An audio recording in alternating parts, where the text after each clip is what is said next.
What's going on with it, ladies and gentlemen, ponies and gentlecolts? It's the one, the only Criticism Guy 2009, aka Nintendofreak2011. Before I begin, I'm aware like two and a half weeks ago that I did a best like top 10 like cartoon animations from the 90s of all time. Now I'm gonna do the 2000s, like the early mid 2000s.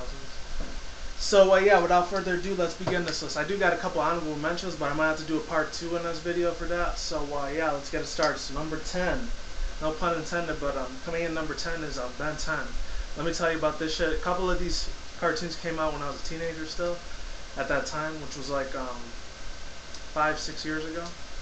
Not too long ago. But anyways, yeah, basically, you know, Ben 10, you know, basically played by the very, very legendary extraordinaires Tara Strong, which I got nothing bad to say about her at all, even though she did do 1 or 2 cartoons that were kind of crap, but the rest, straight on, you know. The straight out fucking legend, you know, I love that shit.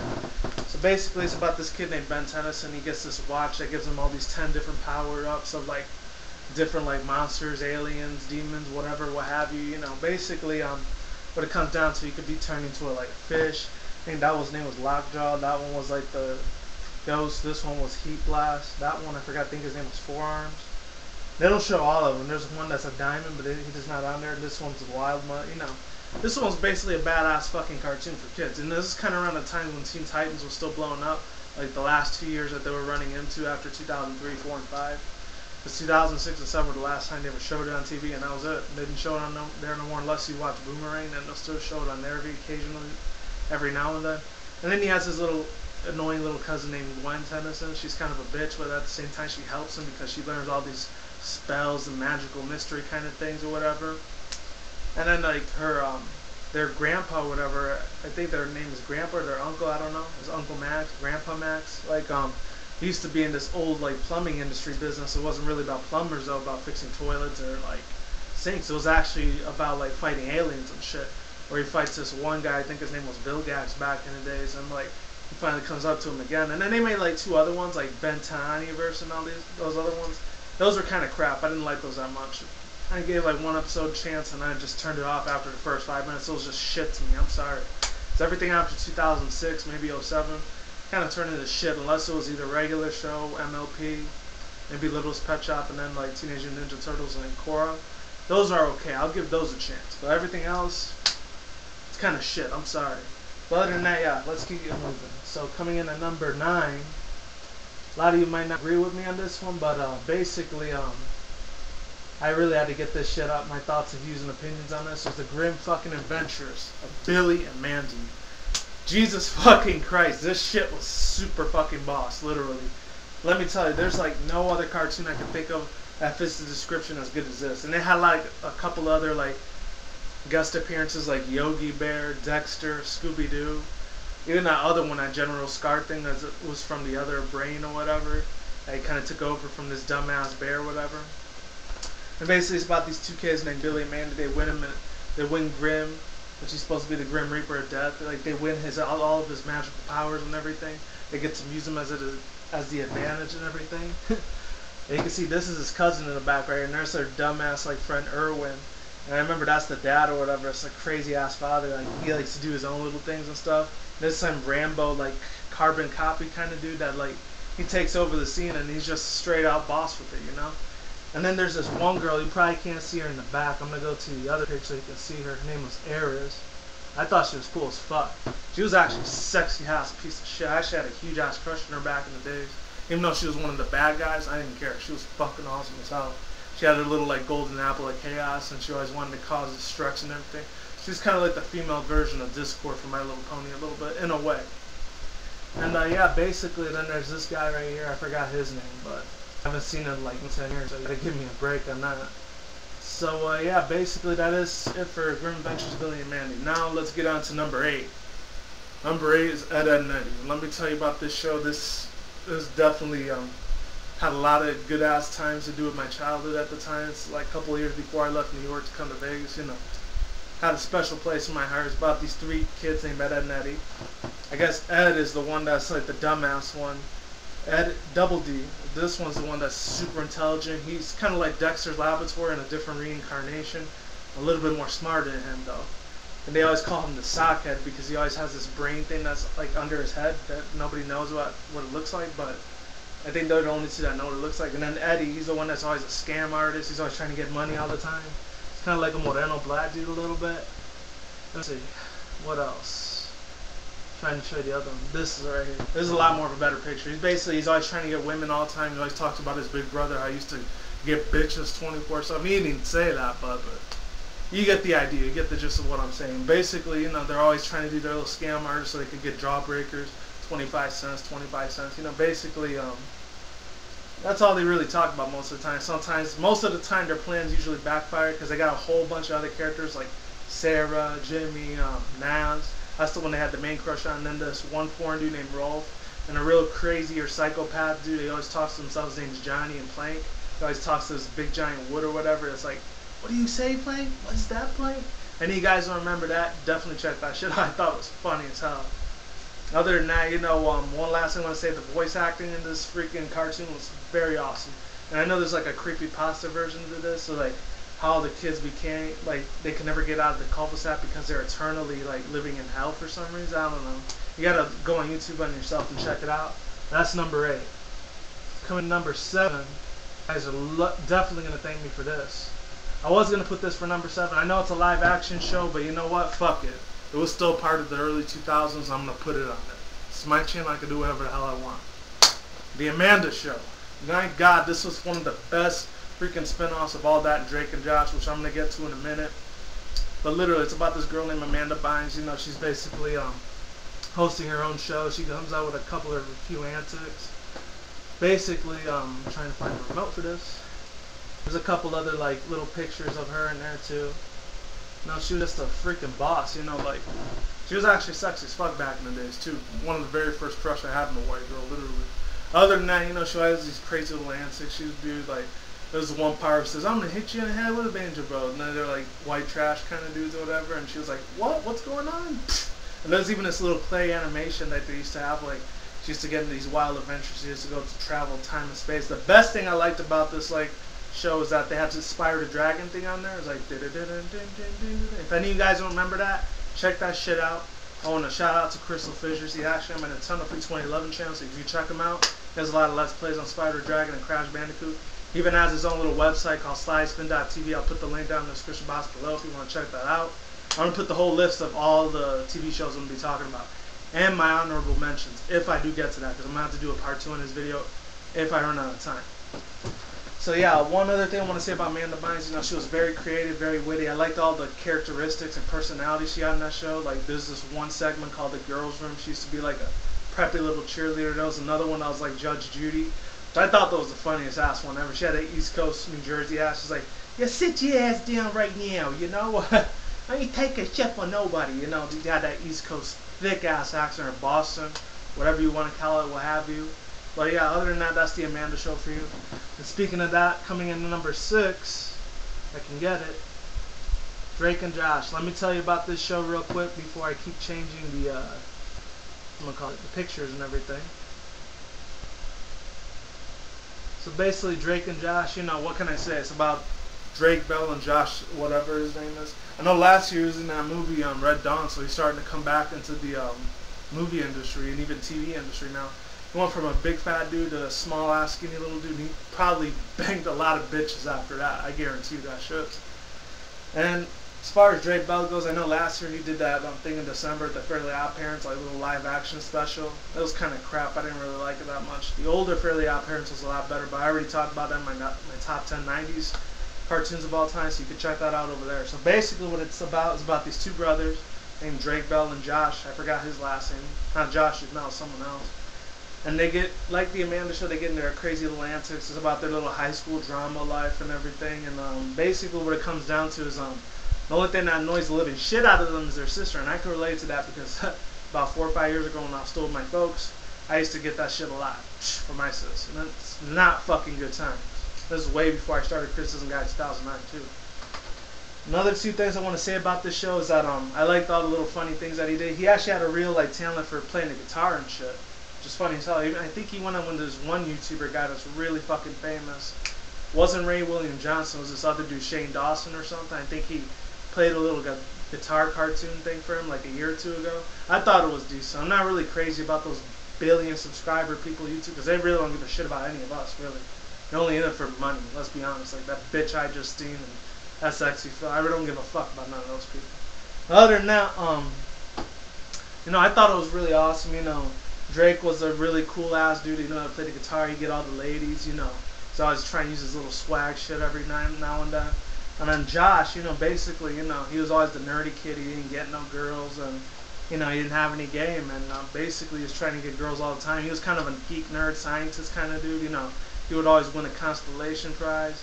The only thing that would get in their way is an annoying little sister played by Miranda Cosgrove, which later on she'll get her little piece of fucking shit show iCarly. I'm not gonna get into a rant on that.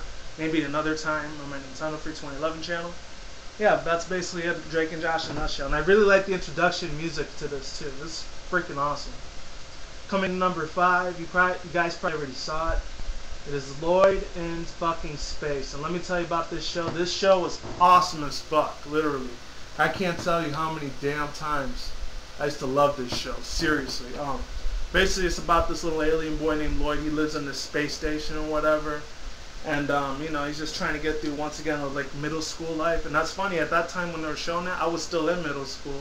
So I could completely relate to this cartoon. He was always trying to get this one girl, this little popular girl. She was kind of a bitch, away. If I can find it. This one. He was always trying to get her all the time to like her and shit, to have his feelings thrown out for her and everything. And, like, he would always wear his heart in his sleeve for her, but she didn't give a shit about her.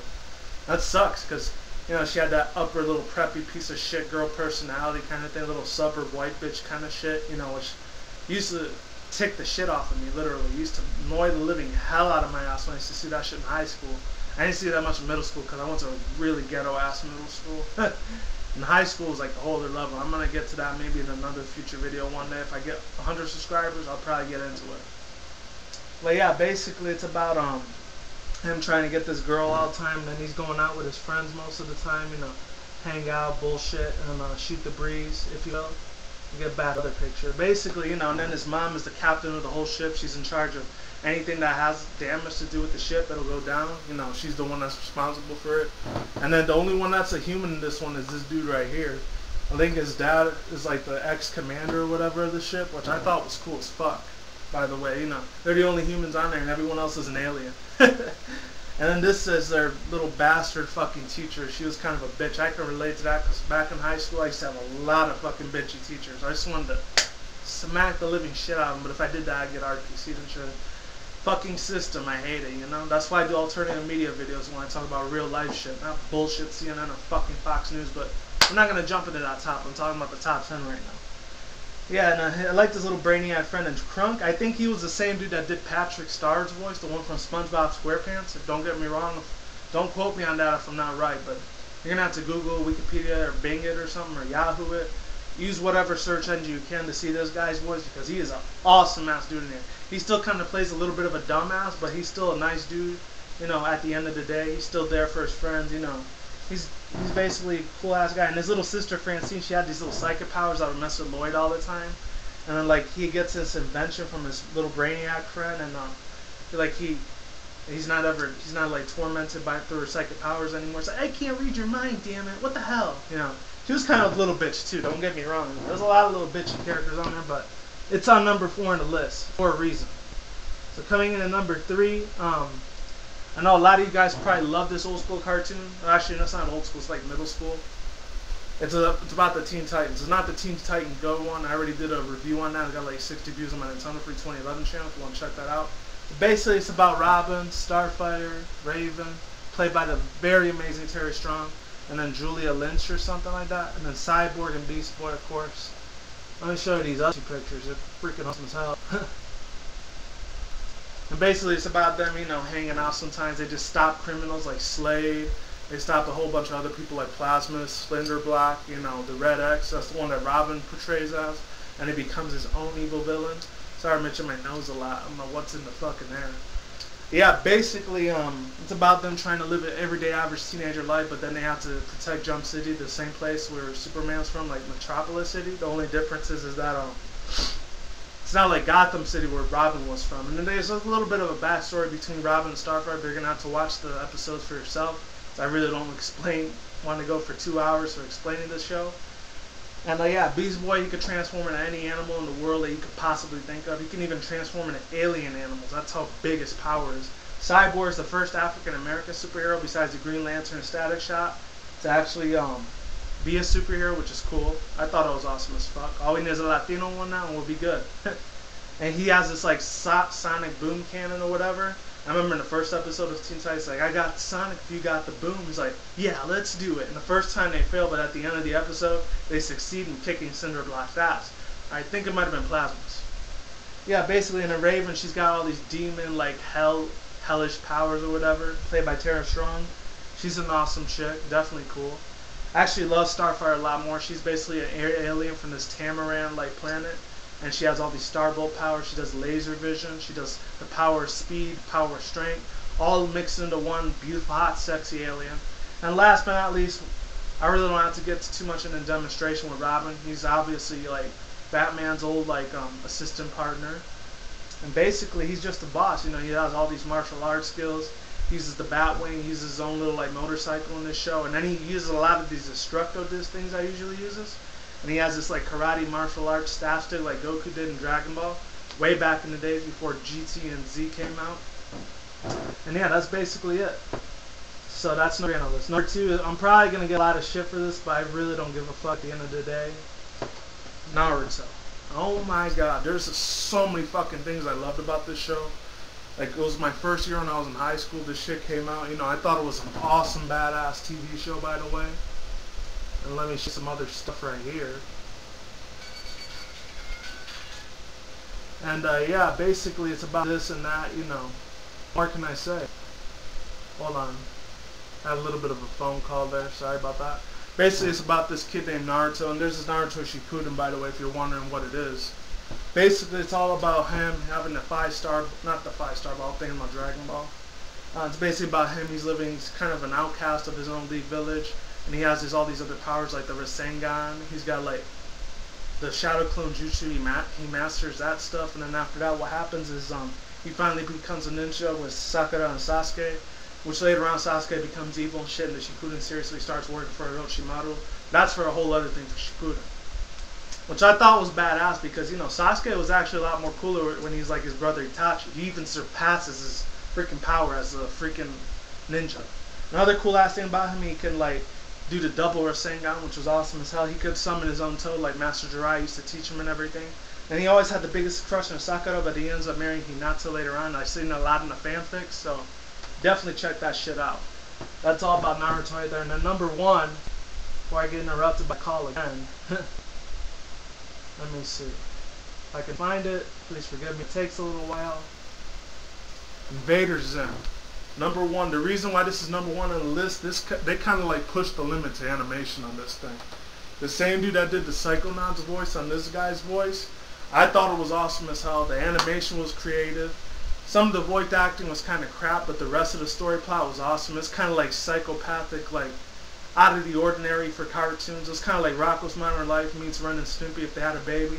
You get fucking invaders, and a lot of emos and goths really love the hell out of this thing for real. Whole bunch of them, they loved this show. I think because of Gaz. I think because she was the one that was the emo goth that used to cut herself and shit like that. I wasn't really crazy about that because I wasn't an emo goth person myself. I did used to date 2 of them back in the days of my high school years. Really crazy shit. I would never fucking do that ever again in my life. That's a little bit of a personal thing for me. But yeah, basically it's about Zim. He's trying to take over the world and everything. And basically he has this little dumbass robot named Gur. He's kind of like silly, but a lot of people really like Gur over Zim because he's kind of carefree. He does his own thing. He does what he wants to do in his life, you know. He's basically not told what to do, and Zim hates the hell out of that. And then got his arch rival Dib, which is like Naz's brother. He's kind of like a scientist. He's always trying to expose Zim. Oh, he's gonna take over the earth. He's gonna explode it. He's gonna enslave all of humanity. You know, he's basically a hardcore like conspiracy theorist, kind of like myself, except he's with alien technology shit. That shit for me, it's not fucking real. Other than that, that's all I gotta say about Vaders. I'll do my honorable mentions in my part 2 of the video, but like I always say, like, comment, subscribe, all that good shit. Is what it is, ain't what it ain't. See you when I see you guys. Have a good day, have a good night, wherever you're at around the planet. Peace out. Take care later. Have a good day. Have a good night wherever you are. And yeah, you guys take it easy. See you around. And yeah, all that good shit. Happy Wednesday. Don't drink and smoke weed at the same time. And don't do anything reckless, okay? See you YouTube. Peace out. Laters. I'm gone. Have a good one.